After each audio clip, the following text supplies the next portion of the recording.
Welcome to a quiet night of ghostly tales. As the world slows down, we'll drift through haunted places and restless spirits, carried softly by stories meant to guide you into sleep. Do you believe ghosts are echoes of the past, or something still watching us now? Let me know your thoughts, and together, let's step into the whispers of the unknown. Tonight we begin with the battlefields of the American Civil War, places where history's wounds never fully closed. The land itself seems to remember. Long after the fighting ended, people still speak of voices crying out across the fields, of footsteps crunching in the grass where no one walks, of soldiers standing in silent ranks, their eyes vacant, their bodies transparent, waiting for orders that will never come. Gettysburg, Pennsylvania, is perhaps the most haunted battlefield of all. Over 3 terrible days in July 1863, more than 50,000 soldiers were killed, wounded, or went missing. It was a turning point in the war, but for many, it was also the end of everything. Visitors today describe a strange heaviness in the air as they walk among the monuments. Some feel sudden chills even on warm summer afternoons. Others report hearing musket fire echoing faintly in the distance, though the fields lie quiet. One of the most famous haunted places within Gettysburg is Devil's Den, a rocky outcrop where sharpshooters once hid, and many soldiers lost their lives. Photographers in the decades after the war claimed that strange figures would appear in their images. Shapes of soldiers crouched low between the stones as if they had never left. Modern visitors tell of hearing phantom gunshots and voices calling out, their accents and words belonging to another century. Some even claim to have met a barefoot soldier who offers to help guide them, only for him to vanish when they turn to thank him. Then there is the story of the Phantom Regiment. During battle reenactments, where costume volunteers recreate the clashes of the war, people have seen entire lines of soldiers moving with uncanny precision. At first, it seems like part of the performance, but then details begin to unravel.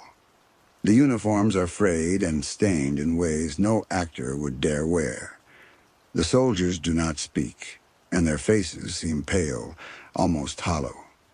Witnesses say that as suddenly as they appear, the entire group dissolves into mist, leaving only stunned silence behind.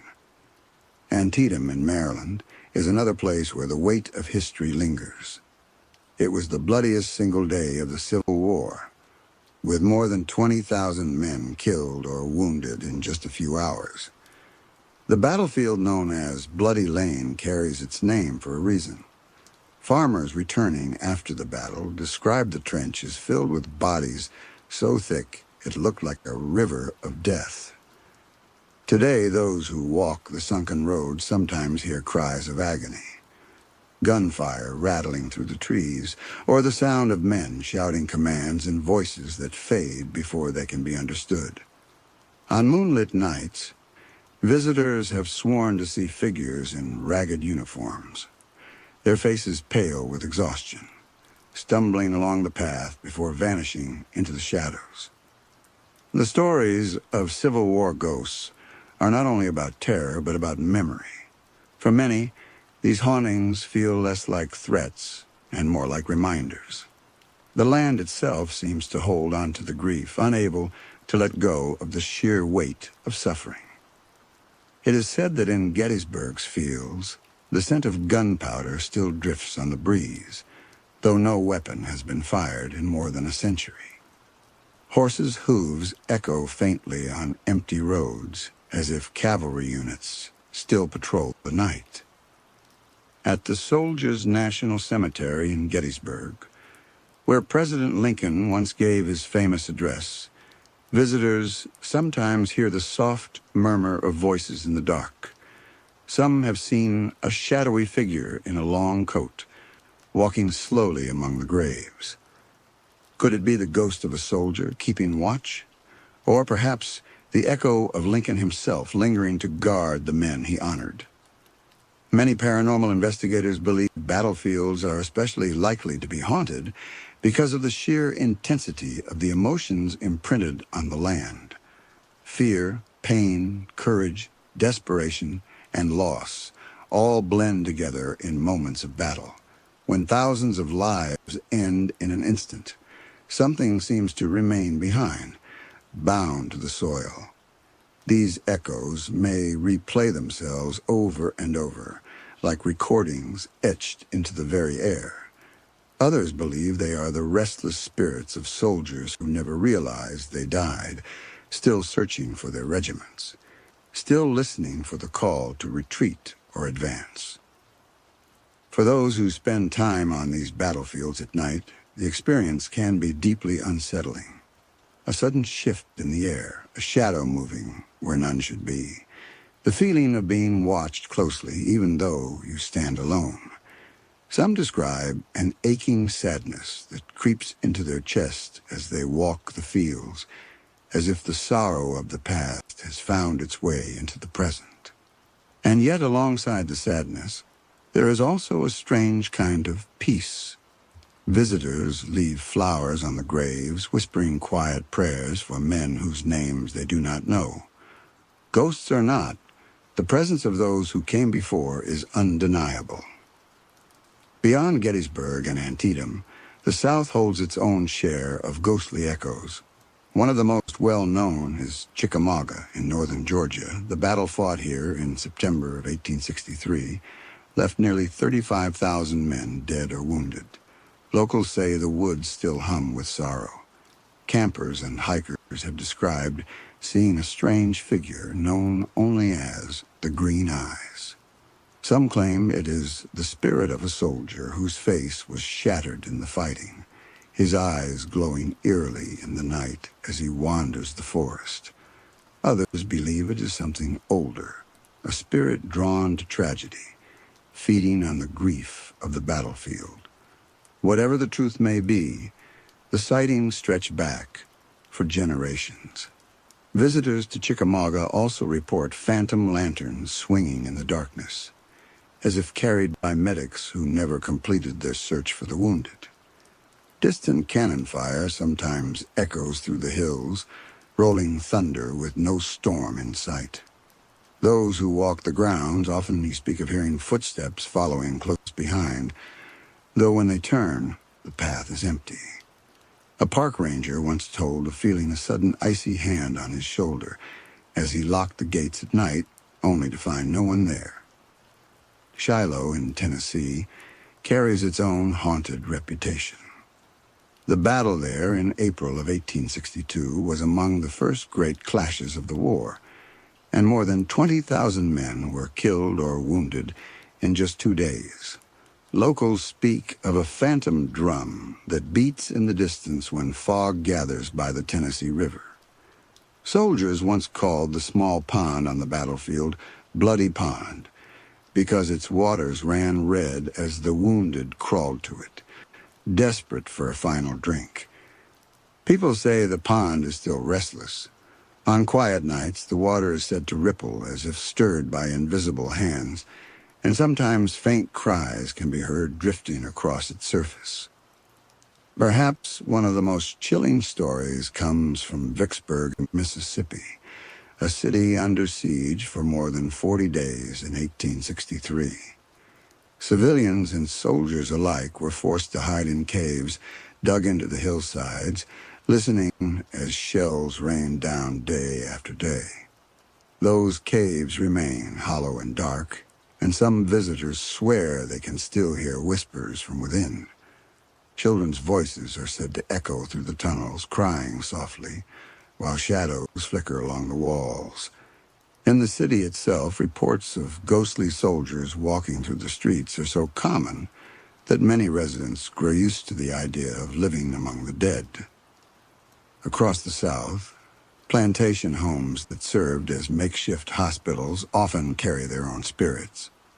Wounded soldiers were brought into parlors and dining rooms, where many breathed their last. People touring these old houses sometimes feel sudden chills in specific corners, or catch sight of a soldier standing by the window before disappearing into the walls. Furniture is said to move on its own. Doors open and close at odd hours, and faint moans rise as though from another floor. These are not polished legends meant to frighten. They are whispered experiences passed down by families who have lived with them for generations. Even battlefields without famous names hold traces of the past. Farmers plowing their land have uncovered bullets, rusted bayonets, and buttons from long-lost uniforms. Along with these relics, they sometimes feel the hair on their arms rise, as though someone unseen stands beside them. A breeze will pass over the field even on still mornings, carrying with it the scent of smoke or blood. Dogs bark at empty corners. Children describe soldiers watching from the tree line, and night travelers tell of lanterns glowing far in the distance, leading nowhere. What is striking about many Civil War ghost stories is how ordinary they are to those who live nearby. For locals, the presence of the dead is not always a cause for fear. It is simply part of the land's memory, woven into daily life. Some even speak kindly of these spirits, leaving offerings of flowers or coins where sightings are common. Small gestures of respect for the men who never went home. In every corner of the country touched by the war, stories linger. Some are dramatic tales of spectral armies rising from the mist, but others are soft and sorrowful. Just a voice calling in the night, a hand brushing past, a reminder of a time when the world was torn apart. Whether you believe these stories are true hauntings or only the mind's way of keeping memory alive, one thing is certain. The Civil War left more than scars in history books. It left imprints that still walk beside us, restless, waiting, and remembered. Appomattox, Virginia, is remembered as the place where the Civil War officially ended. It was here in April of 1865 that General Robert E. Lee surrendered to General Ulysses S. Grant. Many imagine that such a historic moment would bring peace to the land, yet Appomattox carries its own strange echoes. The surrounding fields were filled with weary soldiers who had marched for weeks, hungry and defeated. Some say the energy of that moment lingers. People walking the grounds at dusk have spoken of shadowy figures in Confederate gray, standing silently with bowed heads, as though waiting for orders that never came. A faint smell of campfire smoke sometimes drifts on the wind, even when no fires burn nearby. Richmond, the capital of the Confederacy, is another place layered with restless memory. The city fell in April of 1865 after years of brutal conflict, and as flames consumed its buildings, thousands fled or died in the chaos. Today, those who visit old hospitals and preserved sites speak of phantom voices echoing in the halls. Some hear the cries of wounded soldiers begging for water. Others report the rustling of skirts, perhaps nurses or women tending to the injured. At night, the sound of horses' hooves clattering on cobblestones has been reported in the downtown streets, though no horses are seen. Some locals believe the spirits of couriers still ride through Richmond, carrying messages that were never delivered. Then there are the cemeteries, quiet resting places that never feel entirely still. Hollywood Cemetery in Richmond holds thousands of soldiers from both the North and South. Visitors there tell of strange lights moving between the graves, flickering softly like lanterns. Some speak of hearing distant cannon fire, even though the cemetery lies far from any active battlefield. On foggy nights, silhouettes in uniforms have been spotted standing among the tombstones, their forms vanishing when approached. Across the country, there are countless smaller sites where the war left its mark. In Fredericksburg, Virginia, the Rappahannock River once ran red with blood. Locals say that on certain nights, the cries of soldiers can still be heard along its banks. In Harper's Ferry, West Virginia, where John Brown's raid foreshadowed the war, visitors claim to see figures pacing the streets at night, as if the town itself replays fragments of its violent history. Hospitals, in particular, seem to carry heavy hauntings. During the war, churches, barns, and schools were often converted into makeshift medical wards. Surgeons worked tirelessly by lantern light, with little more than whiskey for pain. Limbs were piled outside doors, and floors ran slick with blood. People touring these sites today report overwhelming feelings of dread. Some hear screams muffled by walls or see fleeting shadows dart across the rooms. At the Exchange Hotel in Gordonsville, Virginia, which once served as a Confederate hospital, visitors describe seeing apparitions of nurses moving calmly from bed to bed, and soldiers lying wounded on cots that no longer exist.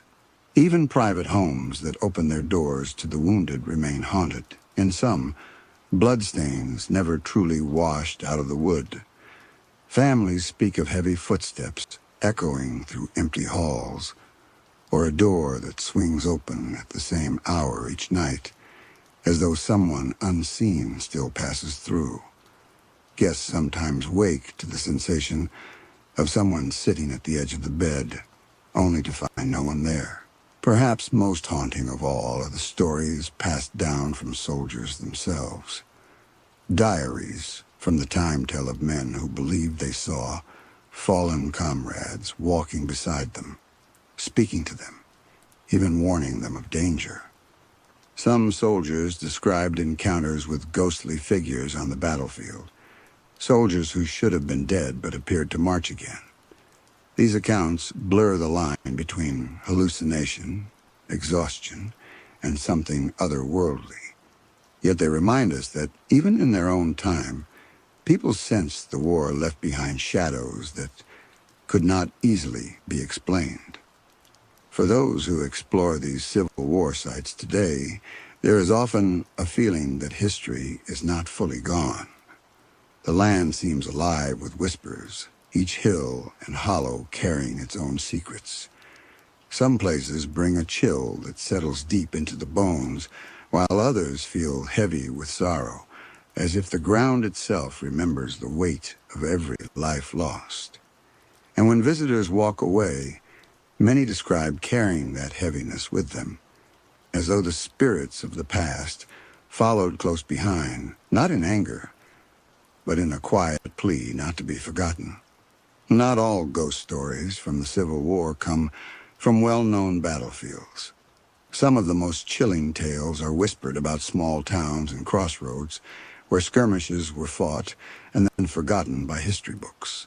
Locals know them well. They tell of phantom camps appearing in fields at night, rows of tents lit by lantern light. From a distance, the glow looks warm and alive, but when travelers approach, the entire camp fades into darkness, leaving only silence and the rustle of the wind. In Kentucky, where the war split communities apart, travelers sometimes hear phantoms singing. Old folk songs rise on the breeze, sung in harmony by voices that no longer belong to the living. Some say these are echoes of soldiers gathered by campfires on the eve of battle, trying to keep their fear at bay with music. Others believe they are restless spirits, still singing in search of comfort. Stories also linger around railroads, which were vital lifelines during the war. Trains carried troops, supplies, and sometimes the wounded. Conductors have told of seeing figures in uniform waiting at abandoned depots, men who vanish as soon as the whistle blows. In certain stretches of track, the rumble of phantom trains can be heard at night, shaking the ground as though steel wheels still roll across the rails. Witnesses speak of ghostly lights in the distance moving steadily along before disappearing in the blink of an eye. The war left scars not only on land but in families who carried their grief for generations. Some ghost stories come from letters and journals kept in attics, written by mothers who swore they saw their sons standing in doorways long after receiving word of their deaths. Others tell of widows who felt a kiss on their cheek in the night, or a warm hand squeeze theirs, though the bed beside them was empty. These moments may not be the kind of hauntings that frighten, but they are hauntings all the same. Reminders that bonds of love can reach across the veil of death. There is also the tale of the phantom rider of West Virginia, a lone cavalryman, seen galloping across meadows beneath the moonlight. Witnesses describe the sound of hooves pounding the earth, the shimmer of a saber flashing, and then nothing but a cold hush. Historians speculate it could be the spirit of a courier cut down before he could deliver his message. Locals believe he still rides, determined to complete his mission. Another enduring legend comes from Tennessee, where farmers speak of hearing battle cries rolling across empty hills. At times, the shouts are so loud they send flocks of birds scattering into the sky. When residents investigate, they find the fields empty, no trace of the armies that once clashed there. It is as if the land itself shouts in memory, a recording played over and over by forces beyond understanding. What makes Civil War hauntings feel so unique is the mixture of sorrow and familiarity. Unlike distant legends of castles or faraway battlefields, these stories are woven into the fabric of American towns and landscapes. School children take field trips to Gettysburg and Antietam, only to come home with stories of cold winds brushing their necks or photographs with strange shapes in the background. Families picnic near monuments, yet sometimes leave quickly when the air turns suddenly heavy, as though hundreds of unseen eyes are watching from the tree line. For many, the question is not whether the battlefields are haunted, but how they are haunted. Are these spirits aware, still searching for peace, or are they only impressions burned into time, endlessly repeating moments of fear and bravery? Paranormal researchers often describe the energy at these sites as overwhelming, like layers of grief stacked upon one another. Even skeptics who come expecting nothing sometimes leave unsettled, unable to explain the odd sounds, the shifting shadows, the feeling that someone has brushed past them in the dark. The Civil War was a tragedy that tore a nation in two. Over 500,000 lives were lost, and countless more were changed forever. It is no wonder that echoes remain. Ghostly tales from these battlefields serve as reminders not only of death, but of the human spirit's persistence. They remind us that even when bodies are gone, stories endure, and sometimes the dead refuse to be forgotten. As we leave behind the haunted hills and fields of the Civil War, we carry with us a sense of both sorrow and wonder. These soldiers, whether shadows or memories, still march in the silence of the night. Their presence asks us to remember, to pause, and to listen to the echoes of history that drift softly through the dark. The Civil War left its echoes on American soil. But when we step across the ocean, the haunting continues in a different form. World War I was unlike any war the world had seen before. It was called the Great War, a conflict fought not just with rifles and cannons, but with trenches, barbed wire, and endless artillery fire that shook the earth. Millions of men lived and died in mud-soaked ditches that stretched across Europe, places where suffering was constant, and death could come at any moment. It is no surprise that those landscapes remain restless, carrying memories too heavy to fade. In the fields of northern France and Belgium, the ground still bears the scars of battle. Vast networks of trenches once cut through farmland and forest, leaving behind deep wounds in the land itself. Some of these trenches are preserved as monuments, while others have been swallowed by grass and earth. Yet even when nothing visible remains, travelers report strange feelings when they walk across these quiet fields. A sense of being watched, of not being alone. The air grows cold, and faint sounds drift across the silence, the murmur of voices or the distant crack of rifles. One of the most famous legends from World War I is the story of the Angels of Mons.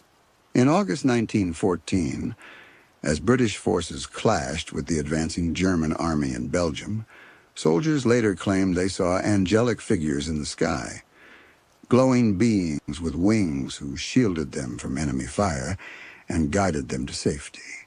Some historians dismiss it as myth or wartime propaganda, a tale meant to inspire courage. But soldiers at the time swore to what they had seen. Even today, visitors to the site say they feel an uncanny sense of protection in those fields, as though something lingers, still watching over the ground where so many fought. The battlefields of Flanders are equally steeped in haunting. The fields are famous for their poppies, bright red flowers that bloom each spring, reminders of blood spilled long ago. Among the beauty, however, come whispers of the dead. Travelers walking at night have reported seeing entire patrols of ghostly soldiers wandering the fields, their uniforms muddied, their faces pale.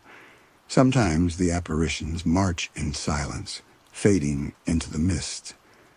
At other times, people hear them speaking in languages long gone from the earth, snatches of French, German, or English carried by the breeze. Those who live nearby often grow used to the sounds, calling them the night marches of the fallen. The trenches themselves seem to hold the heaviest shadows. In places where soldiers lived for weeks or months, the air feels charged, almost suffocating. Paranormal investigators describe hearing the clink of metal, and the shuffle of boots, and the whispers of men speaking just beyond the edge of hearing. Some trenches give off an overwhelming smell of decay, even though the soil has long since been cleansed by time. In certain preserved sites, visitors report sudden bursts of gunfire echoing through the silence, only for the noise to vanish as quickly as it came. In Ypres, Belgium, one of the most devastating battlefields of the war, ghostly sightings are common. Locals have seen soldiers standing on lonely roads, asking for directions, only to disappear when approached. Others describe hearing the faint sound of bugles, a call to arms that no longer has an army to answer it. The Menin Gate Memorial, where the names of tens of thousands of missing soldiers are carved, carries its own eerie atmosphere. Visitors standing there at night sometimes feel a gentle tap on the shoulder, as though one of the lost is reaching out, reminding the living of their presence. The Great War created entire landscapes of death. Entire towns vanished under artillery fire, villages destroyed so completely that nothing was left but shattered stone.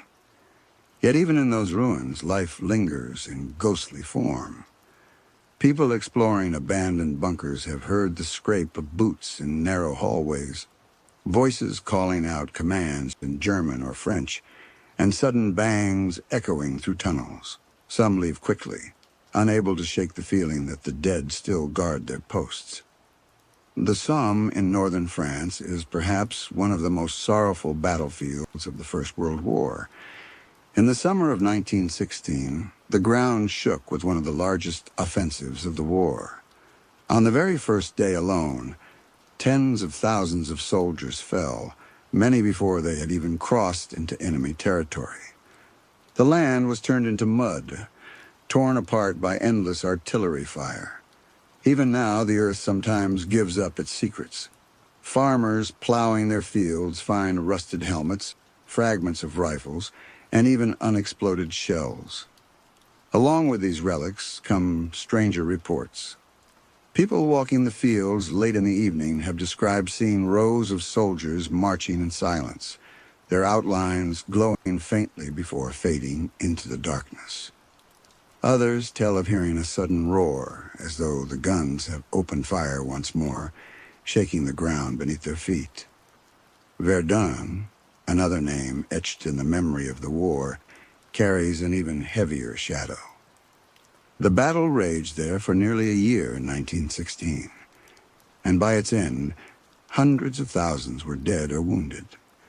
The French call it the battlefield without end. Entire forests were destroyed, and the soil remains scarred by craters and trenches. Visitors say Verdun feels unnaturally quiet, as though the land itself holds its breath. Yet in that silence, strange things stir. Tourists and locals alike speak of hearing phantom cries, men shouting for help in the night. Some describe seeing faint figures in the mist, soldiers staggering forward as if still trapped in their final moments. In the underground forts that still stand at Verdun, the air is cold and heavy. Those who venture inside sometimes hear boots striking stone floors or the sound of voices echoing down the corridors, though no one else is there. Hospitals of the war also seem to carry their own echoes. Schools, churches, and barns were turned into makeshift wards where soldiers clung to life. Many did not survive, and those buildings became places of grief and desperation. In France, visitors to certain old convents and chapels report hearing sobs in empty rooms. Shadows move along the walls as if doctors and nurses still hurry to and fro. In some places, people have felt hands brush against their arms as if a patient were reaching out for help that never came. These stories are often told in hushed tones, not as legends to frighten, but as solemn reminders of what the walls once held. There are also stories of ghost trains rolling across the countryside long after the war ended. During the conflict, trains carried soldiers to the front and returned with the wounded. Locals have described hearing the screech of metal wheels on tracks that no longer exist, the hiss of steam engines in the dead of night. Some even claim to see the glowing light of a train headlamp moving slowly across the fields, only to vanish before their eyes. It is said these phantom trains carry the souls of soldiers still making their journey, forever bound to the iron rails of war. Among the many haunted tales of World War I, there are countless smaller stories that never make it into history books. Farmers tending their land find themselves startled by voices calling their names. Children playing near woods and rivers return home saying they saw men in strange uniforms who vanished when approached. Hikers in the forests of France and Belgium sometimes hear laughter echoing faintly, the kind of sound soldiers once shared around their campfires, breaking the silence for a moment of camaraderie. These fleeting glimpses remind us that the war touched every corner of the land, and its memory clings to places both great and small. Passchendaele, or the Third Battle of Ypres, remains one of the most harrowing names in the story of the First World War. Fought in 1917, the battlefield quickly turned into a sea of mud as heavy rains mixed with endless artillery fire. Men, horses, and equipment were swallowed whole by the quagmire. Survivors described it as a living nightmare, where the earth itself seemed to conspire against them. Today, the area has been reclaimed by fields and farms, but the ground is heavy with history. Travelers sometimes speak of hearing cries rising from the earth, voices begging for help, as though the mud still holds those who never escaped. In certain low valleys, a thick mist clings stubbornly to the land, and shapes move within it, silhouettes of men dragging themselves forward, faces twisted with exhaustion before fading back into the fog. Gallipoli, far from the mud and trenches of Europe, carries its own solemn echoes. The campaign there in 1915 was meant to be swift, but instead it stretched on for months, claiming countless lives from both sides. The beaches of Gallipoli were scenes of relentless fighting, and the cliffs were drenched in blood. Today, visitors often speak of an unsettling calm. At dusk, some hear the sound of waves crashing not against water but against steel, like landing craft coming ashore once more. Others report hearing songs in foreign tongues drifting across the night air, as though soldiers are still gathering courage before stepping into battle. A few even claim to have seen men in old uniforms walking the ridges, looking down on the shore as if waiting for a fight that never ends.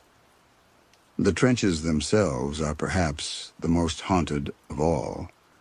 Some preserved lines in Belgium and France allow visitors to step inside, and many describe an almost unbearable weight pressing down on them the moment they enter. The air feels colder, heavier. People often remark that they feel watched, as though hundreds of unseen eyes follow their every movement. Strange sounds echo through the narrow passages, boots on wooden boards, whispered voices, or even the crack of rifles. It is as if the walls of the trenches have recorded every moment of fear and suffering, playing them back for those willing to listen. Soldiers during the war often spoke of mysterious lights glowing above no man's land, sometimes mistaken for flares, but moving in ways no flare could. These ghostly lights continued to be reported, strange orbs drifting silently across the fields before vanishing without a trace. Oh, animals too seemed to sense what lingered on these battlefields. Horses refused to move down certain paths long after the fighting ended, their bodies trembling as if they could see what their riders could not. Even dogs accompanying modern visitors have been known to bark wildly at empty corners of trenches, or whimper and pull away from particular patches of ground. Locals say the animals react to the countless souls still tied to these places, restless and unable to move on. One of the most chilling stories comes from the Argonne Forest, a place that saw some of the fiercest fighting in 1918. American and German soldiers clashed here in dense woods where visibility was scarce, and many who entered never returned. Today the forest grows thick again, but it is far from peaceful. Hikers report hearing the sudden crack of branches, footsteps rushing through undergrowth, and then the sharp sound of rifles firing in the distance. Yet when they search, the forest is empty. Some even describe being overcome with an intense dread, as though they are being hunted.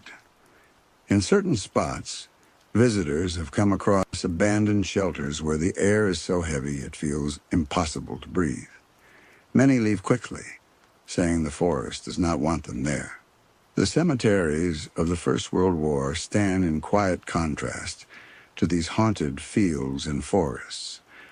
Row upon row of white crosses stretch across the landscape, each marking a life cut short. Yet even in these peaceful resting places, strange stories persist. Groundskeepers have reported seeing figures standing among the graves at night, silently watching. Visitors sometimes feel a tap on their shoulder only to turn and find no one there. A few have even claimed to see spectral forms kneeling beside the stones, heads bowed in prayer before slowly fading away. Whether these are restless spirits or simply the heavy weight of memory playing tricks on the mind, the effect is the same. The past is never far away. Beneath the fields of France and Belgium lies another world that holds echoes of the war. Vast networks of tunnels dug for shelter, transport, and attack still stretch for miles below the surface. Many of them remain untouched, frozen in time since the day they were abandoned. Rusted helmets, collapsed beams, and faded graffiti left by soldiers mark the walls. Visitors who are allowed into certain preserved sections often describe hearing muffled voices in the distance or the faint rhythm of picks and shovels at work. Some even report sudden gusts of cold air rushing past them, though the tunnels are sealed. In the deepest areas, people claim to hear cries for help that never reach the surface. One story tells of a man who entered a disused tunnel and heard the echo of boots splashing in the water behind him. When he turned, the passage was empty, but the sound continued, moving closer until it stopped just beside him. Among the most unsettling reports are those of ghostly stretcher bearers. In several battlefields, figures have been seen carrying the wounded across open ground or hurrying down dark paths. These apparitions rarely acknowledge the living. They move with urgency, as if locked in a moment of endless duty. In some accounts, the wounded carried on the stretchers moan faintly, their faces pale and indistinct, before fading into the night. Nurses in old-fashioned uniforms have also been spotted, tending to invisible patients in abandoned field hospitals. Travelers sometimes describe walking into a room where the air grows strangely warm, hearing the quiet murmur of voices and the rustle of cloth, only for the sounds to vanish in an instant. There are also tales of phantom battles replaying themselves, not as full scenes, but as fragments scattered across the land. Gunfire rings out suddenly, rattling in the night air before falling silent. Shouts in different languages rise from empty fields. Once a farmer in Belgium claimed he saw a group of soldiers running across his land, their uniforms torn and muddy. He thought they were reenactors at first, but as he stepped closer, the men disappeared one by one, leaving only the sound of distant thunder. Stories like this remind us that these fields have witnessed so much violence that the land itself seems unable to forget. One of the strangest and most enduring tales of the First World War is the story of the Angels of Mons. According to legend, during a desperate retreat in 1914, British soldiers claimed to see shining figures in the sky, angelic warriors standing guard between them and the advancing German army. Some swore arrows of light shot from these figures, holding the enemy back long enough for the British to escape. Historians debate whether it was a myth, a vision born of exhaustion, or something more mysterious. But to this day, visitors in Mons have described feeling an overwhelming sense of protection, as though unseen guardians still watch the fields. A few even claim to glimpse faint, glowing shapes moving among the shadows when night falls. As the decades pass, the living world has returned to these places. Fields are planted, forests regrow, and towns continue with life. Yet under the surface of that normalcy, the shadows remain. Tourists, soldiers' descendants, and curious travelers all return with similar stories. Feelings of being watched, sudden chills, whispers carried by the wind. Some describe walking alone only to sense footsteps matching their pace, falling silent when they stop. Others leave with dreams so vivid they wake believing they were back in the trenches, the sound of artillery still echoing in their ears. The ghosts of the First World War seem less like malevolent forces and more like echoes etched into the land itself. They are memories made tangible, fragments of people who endured unimaginable fear and pain, now drifting in a world that has moved on without them. In their presence, the living are reminded not only of death, but also of the enduring weight of memory. To stand in these places is to feel history pressing close, a reminder that the past never truly sleeps. The fields of France, Belgium, Gallipoli, and beyond are not only scarred by war, they are haunted by it, carrying the voices of those who fought and fell, whispering still through the silence of the night. And so, as we leave the shadows of the Great War behind, the question lingers. Are these voices mere remnants of memory, or do they belong to souls still waiting, still searching for peace? Whatever the truth, the battlefields remain alive with their presence, and those who walk among them cannot help but listen. World War II was a storm that swept across every continent, leaving behind scars so deep that even today the world still carries their weight. Where battles raged, where cities fell silent under bombardment, and where men waited in dark bunkers for an uncertain dawn, strange whispers remain. These places, scarred by the most destructive war in human history, often feel as though they still echo with the footsteps of those who never returned home. In the heart of Europe, countless bunkers and tunnels stretch beneath forests, hills, and cities. Many of these structures remain, hollow shells of concrete, where soldiers once stood watch. Step inside, and you find yourself in air that feels heavy, as if it has never been fully cleared of the fear it once contained. Visitors often speak of sudden chills, of whispers in forgotten languages, of footsteps that seem to follow yet never appear behind. In some places, voices are said to echo from walls as though conversations from the past never ended. German, English, Russian, French, all blending together in a haunting chorus of men who once faced each other as enemies. One of the most well-known haunted sites lies in Berlin, where the Führer bunker, Adolf Hitler's final refuge, still casts a dark shadow. Though much of it has been destroyed, the ground above remains unsettling to those who visit. Locals have long whispered of strange sounds at night. Footsteps pacing beneath the earth, muffled voices, even the echo of distant shouting. Some claim the air feels wrong there, heavy with an invisible weight that presses down on the chest. Others say the atmosphere itself seems hostile, as if the ground remembers the fear and madness that consumed it. But not all hauntings are tied to infamous leaders. Many are the lingering presence of ordinary soldiers, men who fought and died far from home. In Normandy, where the D-Day landings unfolded in 1944, countless reports tell of ghostly figures on the beaches. Fishermen have described seeing soldiers marching silently in the mist, their helmets low, their bodies blurred, fading as the waves wash against the sand. At night, locals speak of hearing the roar of planes above the cliffs and the distant rumble of artillery fire rolling in from the sea. It is as though the invasion never fully ended, forever replaying itself along the shoreline where thousands gave their lives. Farther east, the forests of Poland and Belarus hide remnants of partisan battles and hidden bunkers. Travelers sometimes describe stumbling upon an old trench or collapsed shelter and feeling an overwhelming dread. Strange sounds, boots crunching on leaves, the metallic click of a rifle emerge from the shadows. Yet when the forest is searched, there is no one there.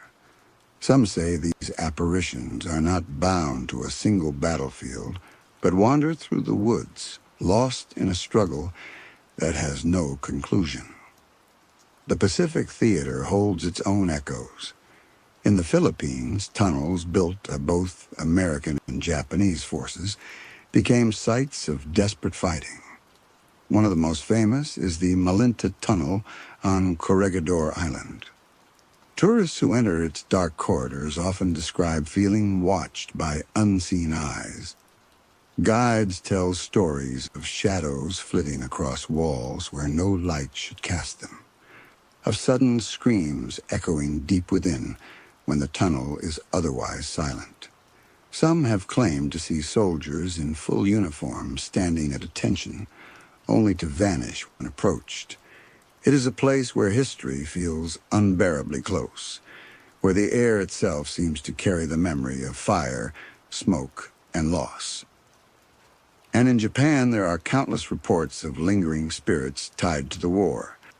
Abandoned airfields where kamikaze pilots, once prepared for their final flights, are said to be haunted by their restless presence.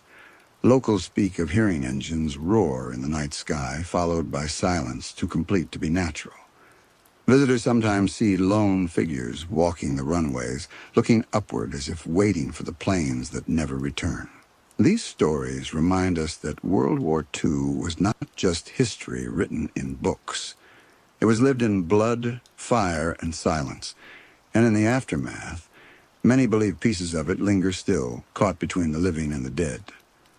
Among the most chilling places tied to the Second World War are the prisons and concentration camps scattered across Europe.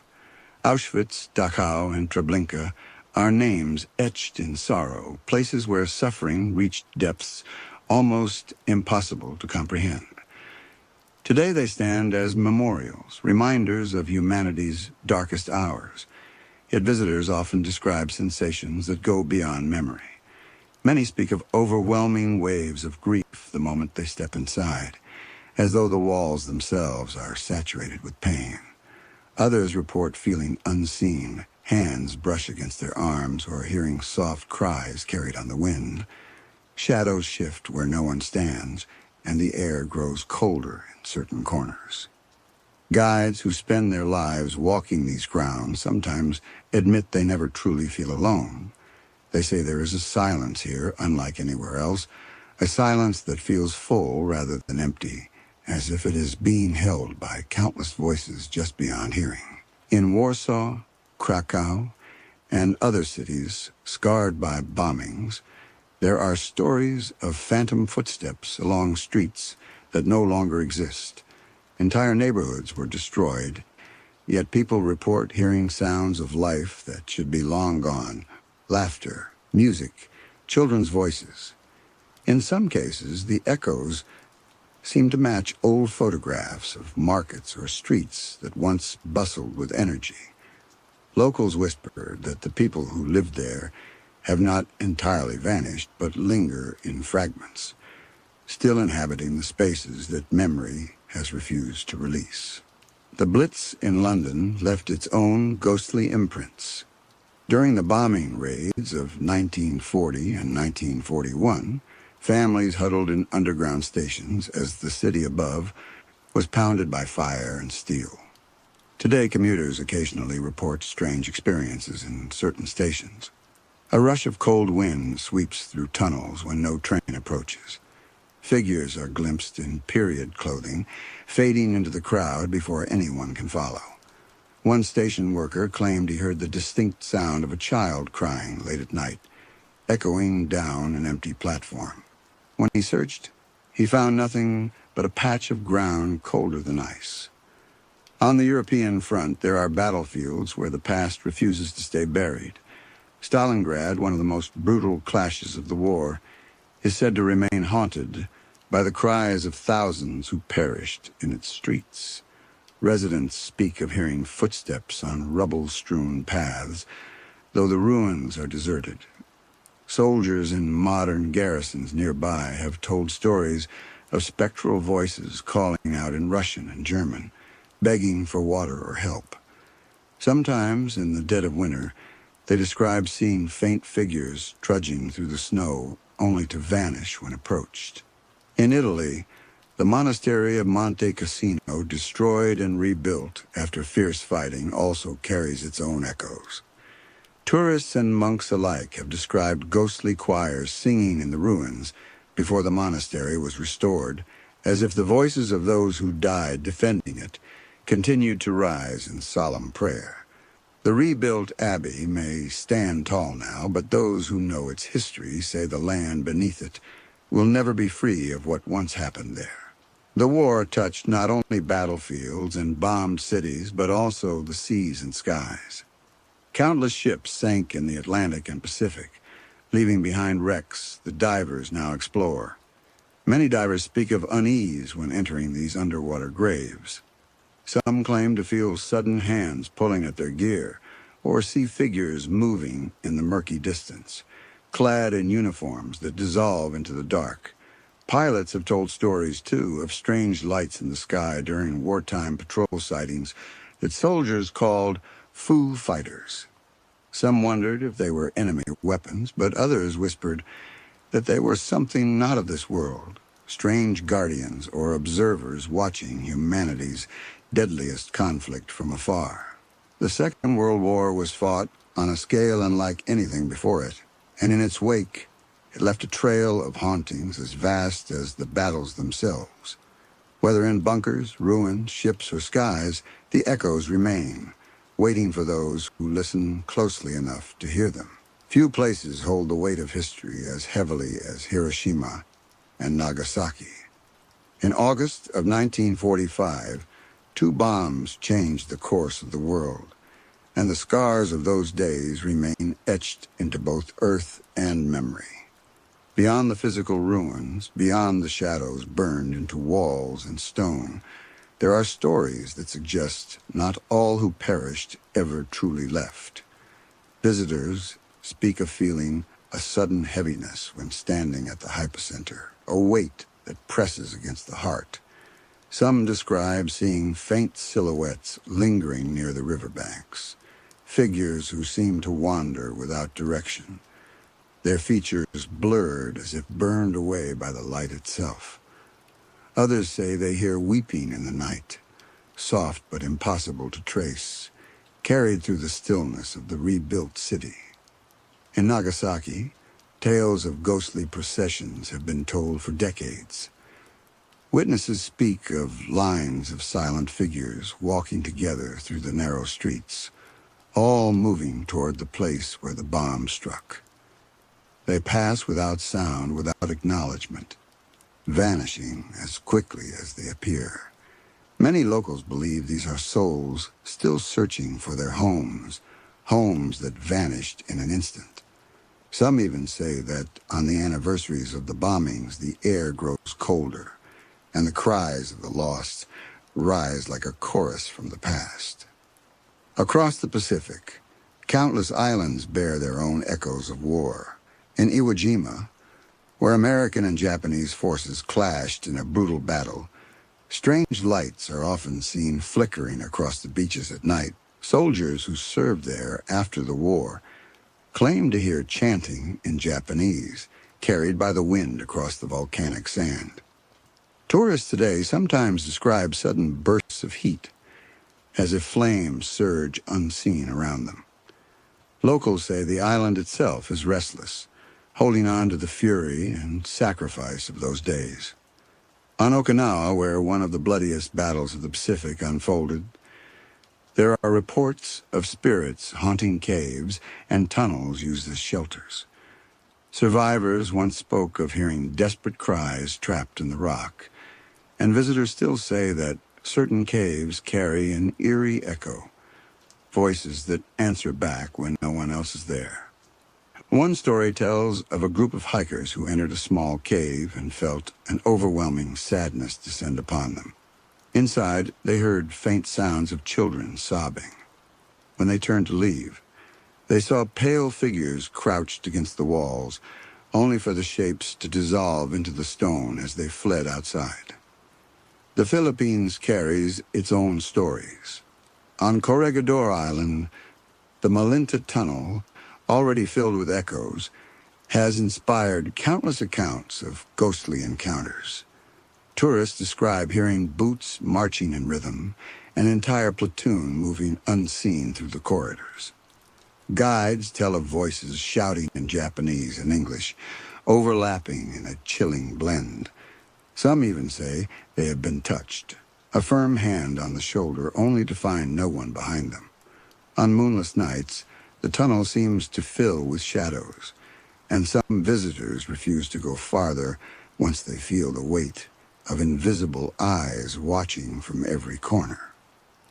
Naval battles left behind their own graveyards of the sea. Wrecks resting on the ocean floor have become places where divers often sense the lingering presence of the lost. In the waters around Truk Lagoon, sometimes called the Ghost Fleet of the Pacific, dozens of ships lie silent beneath the waves. Divers tell stories of hearing the clang of machinery or muffled voices in the deep. Some claim to see figures moving across the decks, their uniforms fluttering in currents that should not exist. One diver swore he saw a man standing in a control room, his face pale and blurred, watching him through a glass pane before fading into nothing. Even the skies carry stories. Pilots in the years after the war described strange encounters with phantom aircraft. Ghostly bombers were said to appear in formation before vanishing into clouds. On quiet nights, residents near old airfields have reported hearing engines roar above them, the sound of planes taking off into the darkness long after the runways closed. For those who listen, it is as though the war continues to replay itself. caught between the silence of the present and the thunder of the past. The further we travel into these stories, the clearer it becomes that World War II's ghosts are not tied to one nation or one battlefield. They are everywhere, on beaches, in ruins, beneath oceans, and above skies. They belong to soldiers and civilians alike, to those who fought and those who simply lived through horror. Together, they form a chorus that refuses to fade, a reminder of how deeply this war carved into the world.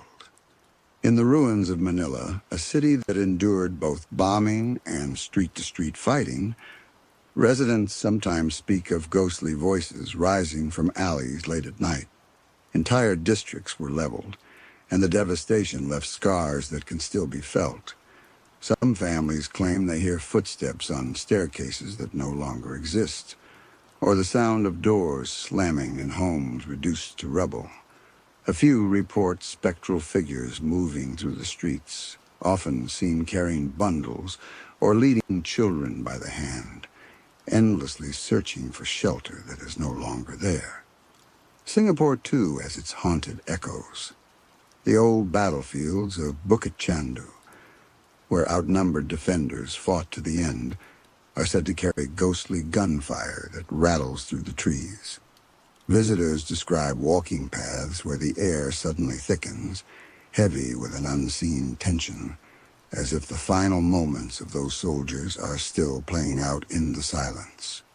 The old Changi prison, where prisoners of war suffered under brutal conditions, is another place where strange accounts continue.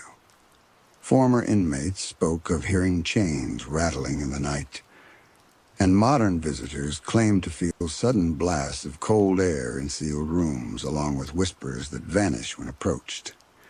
In Europe, scattered villages still speak of restless spirits that wander battlefields. Normandy's fields, though now quiet with grazing cattle and farmland, remain charged with stories of ghostly armies. Some villagers claim to see soldiers walking at dawn, helmets catching the light before vanishing. Others speak of an unshakable sense of dread when fog rolls in, as though the beach itself is preparing for invasion once more. In Russia, veterans and locals around old battle sites of the Eastern Front sometimes tell of phantom tanks rumbling across fields, the earth trembling faintly before falling silent again. Hunters in these regions often report hearing voices calling out in German or Russian when no one else is near. Across the deserts of North Africa, the war left its mark in endless sand and silence. The Battle of El Alamein saw tanks and men swallowed by the desert, and some explorers claim that the dunes themselves sing at night. Travelers describe hearing faint engines or clashing steel beneath the wind's whistle. Occasionally, shapes appear in the distance columns of men moving across the horizon, uniforms faded into the dust, vanishing when approached. Some say the desert remembers more keenly than any other landscape, its silence broken by fragments of the past that refuse to fade. The seas also guard their ghosts. Survivors and modern sailors alike tell of phantom ships crossing moonlit waters. In the Atlantic, some convoys claim to see sunken vessels rise in mist, sailing silently before fading into the night. In the Pacific, fishermen have spoken of hearing battle cries echoing across open waters where major clashes once raged. There are even tales of lone figures standing on rocks or small islands, waving as if stranded, only for the vision to vanish when approached. These are waters where so many lives ended, and the belief that their presence lingers is strong among those who know the sea best. Perhaps the most unsettling aspect of World War II hauntings is how often they appear ordinary.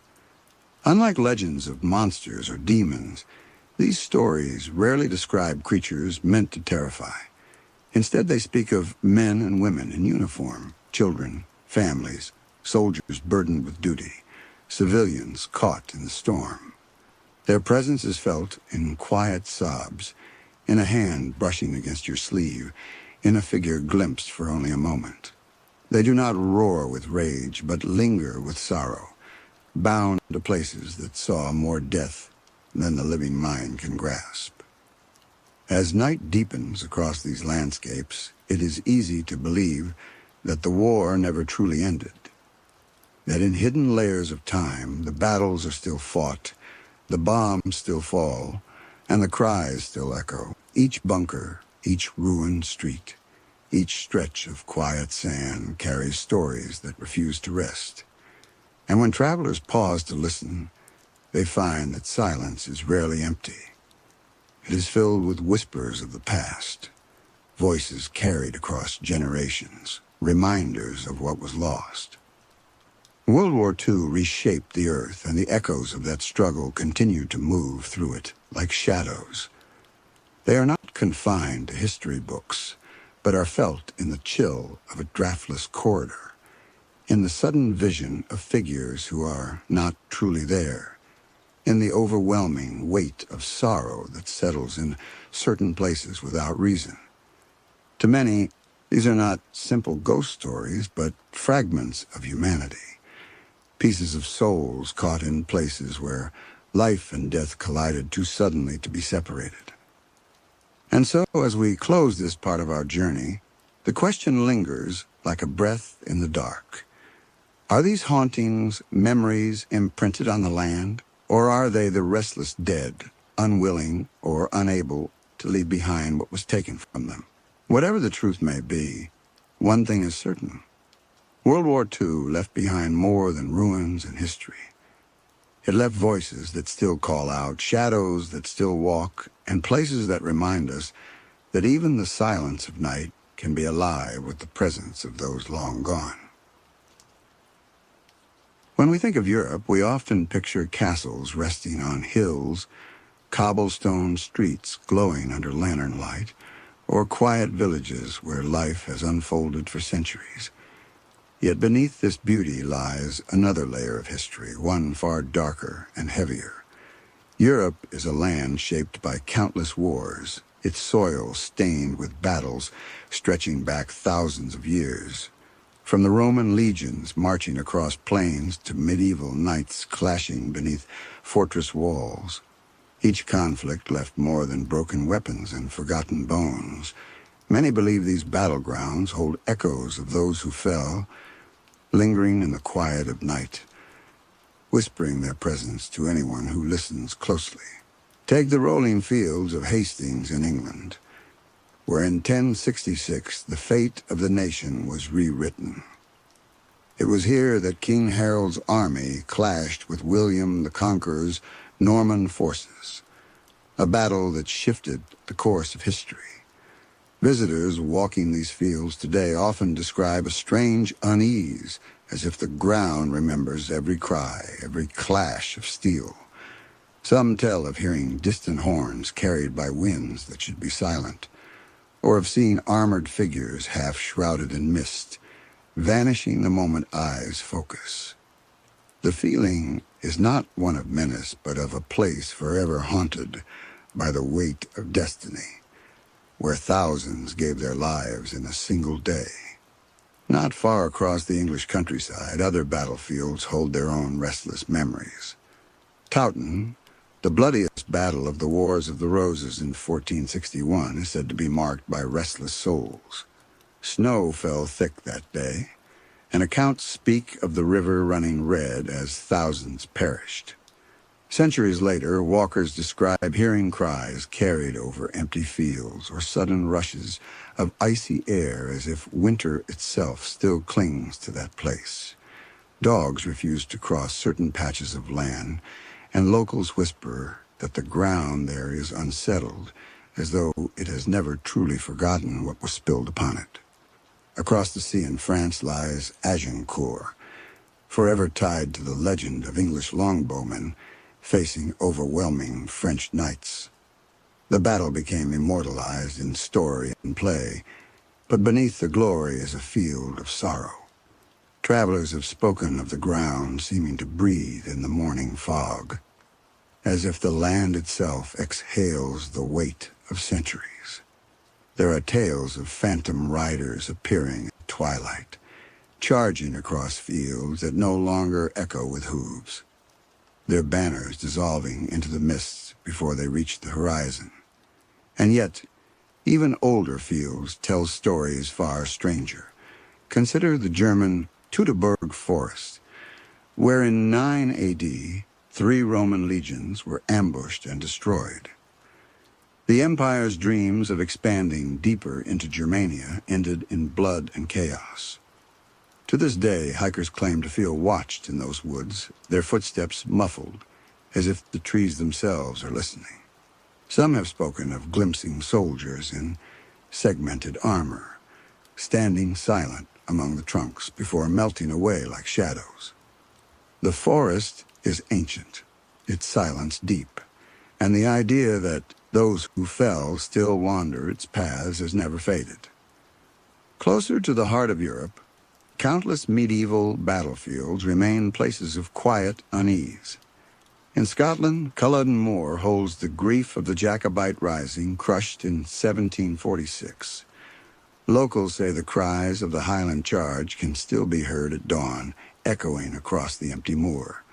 Some visitors speak of seeing soldiers in tartan wandering among the heather, their faces pale, their voices silent, fading into the morning light.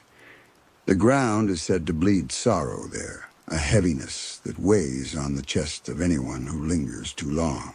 These places share something strange and consistent. Though centuries have passed, their echoes remain vivid. The sounds are faint but unmistakable. The visions fleeting yet powerful enough to unsettle even the skeptic. Perhaps it is the sheer number of lives lost in such concentrated moments, the overwhelming emotion of men facing their end, that imprints itself on the land. Or perhaps these are not simply memories, but restless spirits, tied to the fields where they fell, unable to move beyond the cries of battle that ended their days. Europe's ancient battlefields are quiet now, wrapped in grass and wildflowers, but as the night deepens, their silence grows heavy. It is the silence of places that have seen too much, places where shadows sometimes move against the moonlight, and where the wind carries whispers no living voice could make. Some of the most unsettling tales come not from open plains, but from places where villages have grown around ancient battlefields. In Belgium, the fields of Waterloo remain one of the most famous battlegrounds of all time. It was here in 1815 that Napoleon Bonaparte met his final defeat, a day that saw tens of thousands of men fall. Tourists wandering these quiet meadows often speak of sudden, inexplicable chills and the faint sound of musket fire breaking the silence. Farmers working the soil sometimes uncover rusted fragments of weapons or the bones of those long forgotten, and with each discovery, the air seems to grow heavier, as if the land itself still remembers the terror of that day. There are stories of spectral armies that march across the fields at night, their boots thudding softly on earth that should not carry sound. Witnesses have reported the smell of gunpowder hanging in the still air, only to find themselves standing alone in the dark. Others describe hearing the moan of the wounded, voices drifting like smoke across the hills. To stand at Waterloo as dusk falls is to stand in the presence of history that refuses to stay silent. France, too, holds landscapes filled with sorrow. The Battle of Verdun during the First World War scarred the countryside so deeply that even today the land bears the marks of endless shelling. Yet Verdun is not only remembered for its destruction, but for its restless energy. Locals claim that on certain nights, the faint rhythm of marching can be heard in the distance, echoing through the hills as if soldiers still move under cover of darkness. Strange lights have been reported drifting across the battlefield, glowing softly before fading into the ground. Some believe they are nothing more than natural gas released from the earth, but others are certain they are lanterns carried by spirits who cannot rest. In Scotland, whispers surround Bannockburn, where Robert the Bruce led his forces to victory in 1314. Though celebrated in history, the ground itself seems restless. There are tales of spectral warriors appearing at twilight, brandishing weapons that glint even when no sun is shining. Travelers have reported sudden feelings of dread, as though watched by unseen eyes. The air grows colder, breaths turn visible, and the weight of centuries presses down with every step.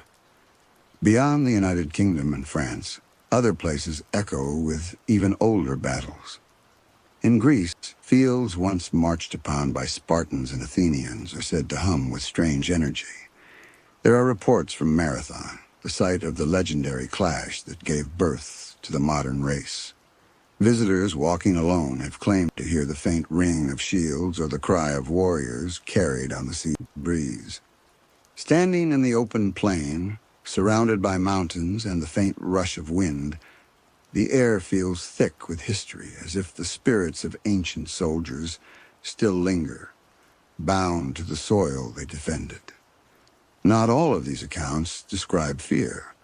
Some speak of overwhelming sadness, a grief so powerful it brings tears without cause. Others describe awe, as if they are in the presence of something far greater than themselves. The feeling shifts with the land, sometimes heavy and dark, sometimes strangely peaceful.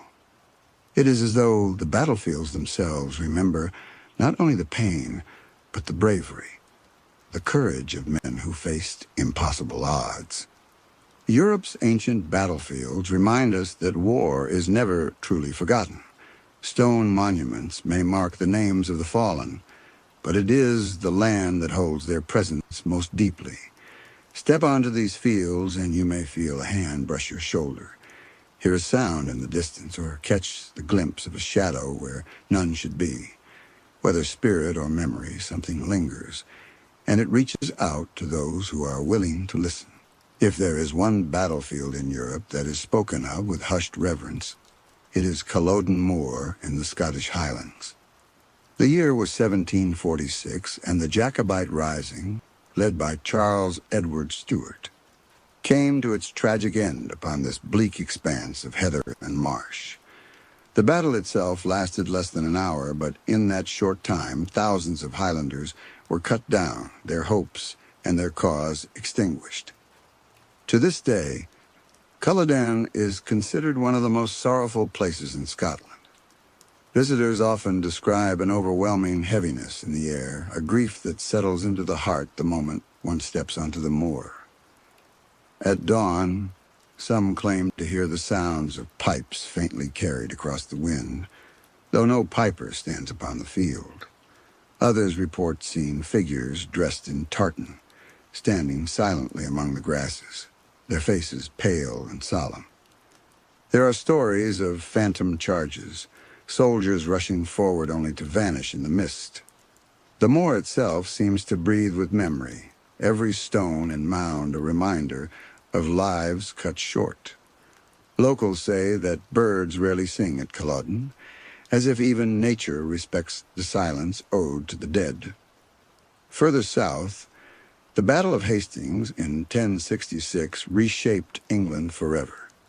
While historians speak of the political consequences, those who visit the battlefield often talk of something stranger.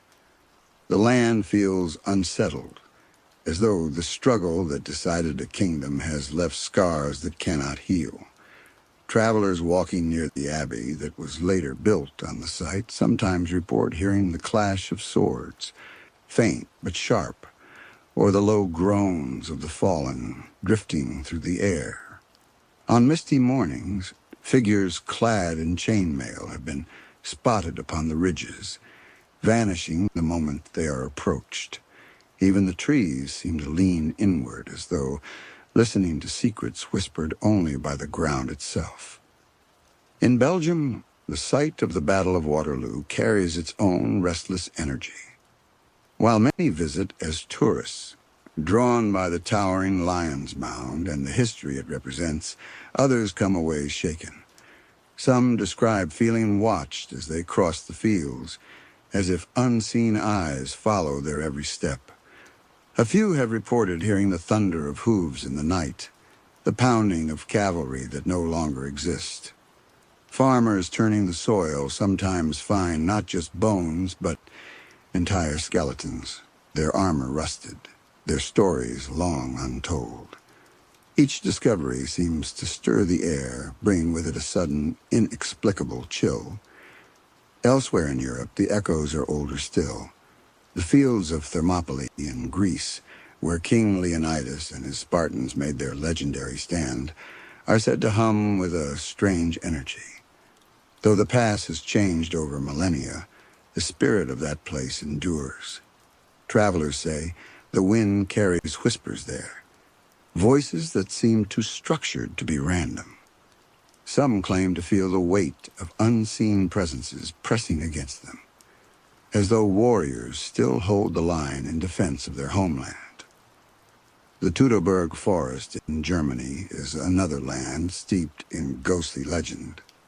In 9 AD, 3 Roman legions under Varus were ambushed and annihilated by Germanic tribes. The scale of the slaughter shocked the Roman Empire and halted its expansion into northern Europe. Today, the forest remains thick and shadowed, its silence broken only by the rustle of leaves. Hikers tell of sudden chills, the sensation of being surrounded though no one is near. A few speak of seeing armored figures standing between the tree, their helmets glinting faintly in the gloom before melting into the shadows. The forest feels alive with memory, as though the trees themselves witnessed the carnage and now hold it within their bark. Throughout Europe, these battlefields remain more than historic sites. They are landscapes soaked with human struggle, with sacrifice and despair, courage and loss. While museums and monuments preserve names and dates, the land itself tells stories in whispers and shadows. To walk upon these fields is to walk beside the dead, whether one believes in spirits or not. The weight of history presses close, and in that closeness, many find themselves unsettled. And yet, there is something strangely comforting, too. These echoes remind us that those who fought are not entirely gone. Their stories linger, etched into the soil, carried on the wind, reflected in fleeting glimpses at the edge of vision. Whether ghosts or echoes, they are part of the landscape now, inseparable from the fields where they fell. To listen is to acknowledge their presence, to remember that even in silence, the past still speaks. Not all haunted battlefields are tied to grand, sweeping wars. Some are smaller sites, tucked away in quiet corners of the continent, where few people visit, yet stories persist just the same. In Ireland, tales are told of ghostly warriors wandering the plains of Clontarf, the site of a battle in 1014 that shaped the nation's destiny. Locals say that when storms roll in from the sea, cries can be heard on the wind, voices of men who fought with desperate fury. Travelers sometimes see strange lights dancing across the field, shimmering like lanterns in the mist, though no source can be found. The feeling is one of unease, but also of reverence, as though the land remembers what those men died for. In Spain, the fields around Las Navas de Tolosa carry their own burden of memory. In 1212, Christian forces clashed with the Almohad Caliphate in a battle that marked a turning point of the Reconquista. Legends speak of phantom armies still gathering there on moonless nights, banners rippling in winds that make no sound. Farmers claim to hear hoofbeats thundering across the hills, echoing against the stone valleys. Though no one can explain these phenomena, they are often seen as reminders of a struggle that altered the balance of an entire continent. Perhaps one of the most unnerving legends comes from the fields of Poitiers in France, where another great medieval battle took place in 1356 during the 100 Years' War. Visitors report hearing metallic clangs in the air, as if swords were still clashing just beyond sight. Some speak of seeing entire groups of soldiers appear in the fog, their outlines faint and shifting before dissolving like smoke. To stand in such a place is to be suspended between two worlds, the present and a shadowed past that refuses to fade. Even older, some sites carry legends so ancient they blur the line between history and myth. The plains of Troy in modern-day Turkey, though debated in their exact historic truth, are said to be haunted by more than stories. Travelers throughout the centuries have described feelings of awe and dread upon walking the land, as if the clash between Greeks and Trojans still echoes faintly beneath the soil. The ancient war, immortalized in legend, seems to have left a presence that lingers, a reminder of how human conflict shapes not only our history, but the very spirit of the land itself. What ties all these stories together is not merely the violence of the past, but the way those moments have imprinted themselves on the earth. Time washes away many things, but it cannot fully cleanse places where thousands died in sudden violence. Some believe these battlefields are stained with what is called residual energy, a kind of recording left by intense emotion. Others believe they are true hauntings, restless spirits, bound to the places where their lives ended. Whatever the cause, those who visit cannot help but feel the difference in the air, a quiet that is too heavy, a silence that feels alive. There is a kind of duality in these haunted fields.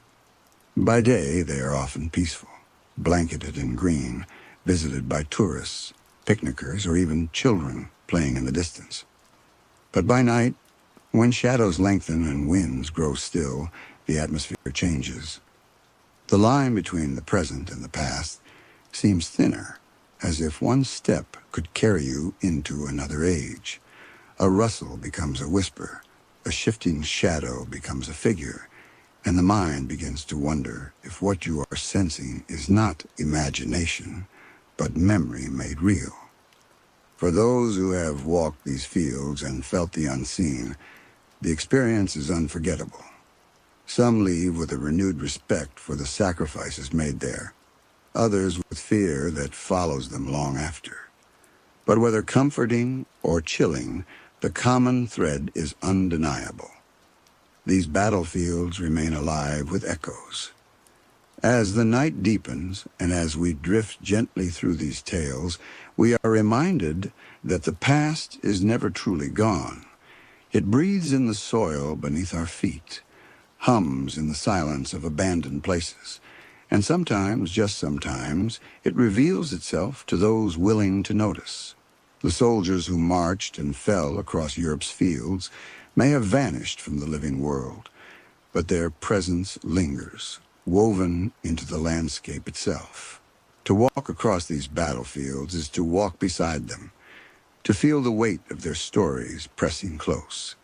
And perhaps, when the wind shifts and the air grows still, you too might hear the faint sound of drums, or the whisper of voices carried across the dark. Whether spirit or memory, history refuses to be silenced, and on Europe's ancient battlefields, it continues to speak in ways no monument ever could. Across Asia, the landscapes are vast and varied, stretching from deserts and mountains to jungles and rivers. Yet no matter how different the terrain may be, one truth remains the same. These lands have borne witness to countless wars, each leaving behind scars on the soil and on the spirit. From the clash of ancient empires to the thunder of 20th century battles, the echoes of the fallen linger in ways that defy time. Many who walk these fields speak of strange sensations, unexplainable visions, and whispers carried on winds that seem older than memory. One of the most famous haunted sites lies along the Great Wall of China. Stretching thousands of miles, the wall is not a single place, but a living monument to centuries of conflict. Soldiers were stationed along its watchtowers, their lives bound to the task of defending the empire from invaders. Many never returned home, their bones left beneath the very stones they guarded. Visitors today describe hearing footsteps pacing the battlements at night, though the towers stand empty. Some tell of figures dressed in ancient armor, standing motionless against the moonlight before vanishing when approached. Others speak of ghostly torches flickering along the ridges, flames that never burn yet glow in the distance. The wall itself feels alive, its silence heavy with the presence of all who fought and died in its shadow. Traveling further east, the battlefields of Japan hold stories steeped in both history and legend. Samurai warriors once clashed across the islands, their honor binding them to battles that shaped the nation. One of the most whispered about sites is Sekigahara, the decisive battle of 1600 that determined the course of Japan for centuries. On misty mornings, visitors claim to hear the clash of steel and the shouts of warriors echoing across the valley. Some say they have seen lone figures standing among the fields, dressed in armor, their hands resting on invisible swords. The energy of the place is said to be both sorrowful and powerful, a reminder of the thousands who perished in a single day. Another haunting tale arises from the battlefields of Nagashino, where muskets clashed with the traditional charge of samurai. Locals speak of phantom gunfire that rattles across the hills when the night is still. The sound is followed by silence so deep it seems unnatural, as though the world itself pauses to remember. Travelers who have wandered there alone have reported sudden chills and the sensation of being watched by unseen eyes. The spirits of the fallen, it is said, still linger, their loyalty tying them to the soil even centuries after their deaths. Beyond Japan, the legends stretch into India, where the ancient battlefield of Kurukshetra carries a weight unlike any other. According to tradition, it was here that the great war of the Mahabharata took place, a clash not only of armies, but of cosmic destiny. Pilgrims visiting the site often describe a profound heaviness, a sense that the very ground hums with memory. Some report visions of vast armies stretching across the plains, their banners waving in a wind that no one else can feel. Others tell of hearing the distant rumble of chariots, wheels grinding across the earth, though the land stands empty. For believers, Kurukshetra is more than history. It is a sacred space where the echoes of an ancient war continue to resonate across time. The jungles of Southeast Asia hold their own spectral remnants. In Vietnam, Cambodia, and Laos, the conflicts of the 20th century left behind not only scars in the earth, but whispers in the air. Soldiers who survived spoke of seeing figures moving through the trees at night, shapes that never quite appeared human. Even now, villagers tell of spectral patrols walking through abandoned camps, the sound of boots on dirt paths long overgrown. Some describe the sensation of being followed by shadows that vanish the moment one turns, leaving only the sound of rustling leaves. These are places where the line between memory and haunting feels thin, as if the land itself has absorbed the suffering it once witnessed. Asia's battlefields remind us that the echoes of war are not bound to a single culture or era. From ancient dynasties to modern armies, the fallen leave behind traces that outlast stone monuments and written records. In the silence of night, the stories still rise, told not through words, but through shadows, sensations, and the faintest of sounds. As the story of Asia's haunted battlefields unfolds, the 20th century casts a particularly heavy shadow. World War II swept across the continent with ferocity, leaving behind scars still visible today. Beyond the ruins and monuments are tales of soldiers who never found peace, their presence felt in bunkers, tunnels, and abandoned camps where silence never seems complete. In the Philippines, the island of Corregidor holds some of the most chilling stories. During the war, this rocky island became a fortress where soldiers endured brutal sieges and unimaginable loss. Today, its tunnels and ruins are said to be alive with restless echoes. Visitors walking through the dark passageways often describe hearing faint voices speaking in languages they cannot understand, or footsteps following closely behind when no one else is present.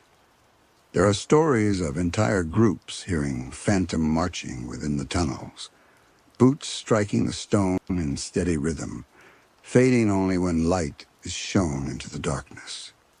The island, beautiful in daylight, transforms into something heavy and sorrowful by night, its silence broken by the whispers of the past. In Burma, where the infamous Burma Road cut through mountains and jungles, countless lives were lost in desperate fighting. Soldiers spoke of the oppressive atmosphere, of the jungle seeming to close in around them, and many believed that those who perished remained tied to the land. Even now, travelers describe the sensation of being watched while walking through the dense foliage, as though unseen eyes peer from behind the trees. Sudden drops in temperature and the faint ring of distant gunfire are reported in areas where battles once raged. Some local villagers tell of strange lights moving across the hills, flickering softly before vanishing into the trees. The Pacific Islands are also home to some of the most powerful ghostly legends tied to World War II. On Peleliu and Guadalcanal, where battles claimed tens of thousands of lives, the air is said to carry an otherworldly heaviness. Hikers exploring old bunkers have reported hearing groans echoing from the walls, or catching glimpses of shadowy figures crouched in corners, disappearing the moment light falls upon them. On nights when the moon is hidden, people have claimed to see groups of soldiers walking silently along the beaches, their uniforms faintly visible before dissolving into the surf. Locals believe these are the spirits of those who never left, bound to the islands where they fell. In Japan itself, the site of Okinawa holds some of the most tragic hauntings. The Battle of Okinawa was one of the bloodiest in the Pacific, with military and civilians alike caught in the storm of war. Today, visitors to the island speak of unsettling experiences in caves and cliffs where many sought refuge. The cries of children are sometimes heard, or the soft sound of weeping echoing through stone tunnels that stand empty. Shadows move against the rock walls, stretching and shifting, though no light source explains them. The grief of Okinawa lingers in every corner, its sorrow so strong that those who enter often leave in silence, unable to explain the weight pressing on their hearts. From the Philippines to Okinawa, these stories share a common thread. They remind us that battlefields are not just marked by monuments, but by unseen presences. Soldiers who once fought in desperation, civilians who endured unthinkable suffering, all remain part of the land in ways that defy explanation. Their voices may be faint, but they are carried through the tunnels, the jungles, and the waves, reminders that the past has not been silenced.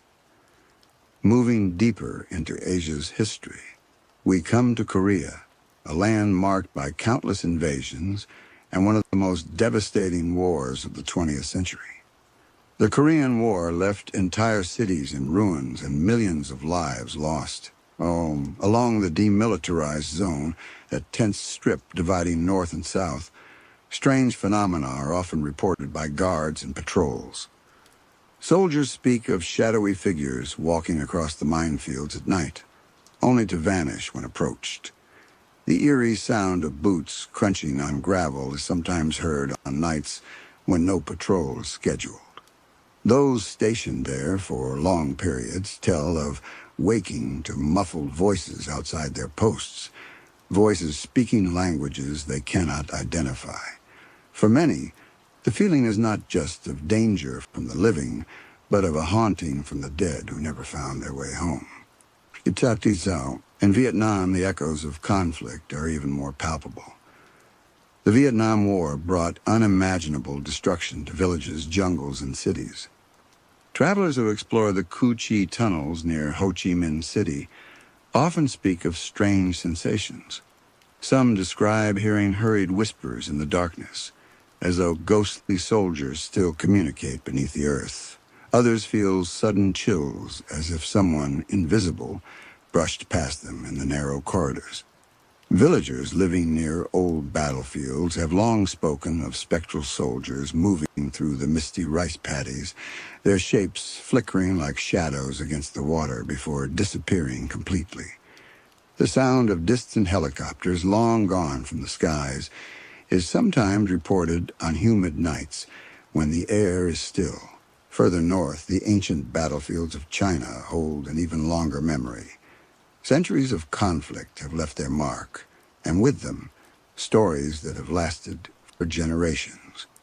One such place is the site of the Battle of Changping, fought in the 3rd century BCE during the Warring States period. Hundreds of thousands of soldiers perished, many buried alive when the Qin army executed captured foes. Locals believe the earth itself absorbed their anguish, and even today, strange red patches are said to appear on the soil after heavy rains, as if the battlefield bleeds. Farmers speak of hearing cries on windy nights, the wails rising from the valleys, carried on the air like ancient laments. In central China, the ancient city of Xi'an, surrounded by battlefields from dynasties past, has its share of haunted stories. The ghosts of generals clad in armor are said to ride through the mists near the old walls. Residents tell of hearing the clash of swords at midnight, metallic echoes that vanish before dawn. The Terracotta Army, though built as a tomb guardian force, also seems to tie into the spiritual weight. Visitors sometimes describe the sensation of being watched by more than just stone figures, a presence pressing in from the silent ranks, as though real warriors still stand in the shadows. Moving westward, India too is filled with haunted sites born of war. The ruins of Bangar, often called the most haunted place in the country, were the site of battles and destruction centuries ago. Locals refuse to stay in the area after dark, claiming that shadows move across the walls and disembodied voices echo through the crumbling gates. In Rajasthan, the battlefields of Haldigati are remembered for the clash between Maharana Pratap and the Mughal army. Locals believe that on certain nights, the sounds of horses and swords can still be heard rushing across the plain. Farmers have even claimed to see glowing figures riding into the mist, vanishing as quickly as they appear. In the north, near the Himalayan foothills, British colonial battlefields carry their own unsettling legends. The Anglo-Sikh wars left rivers of blood on the land, and villages in Punjab whisper of restless warriors still roaming the fields.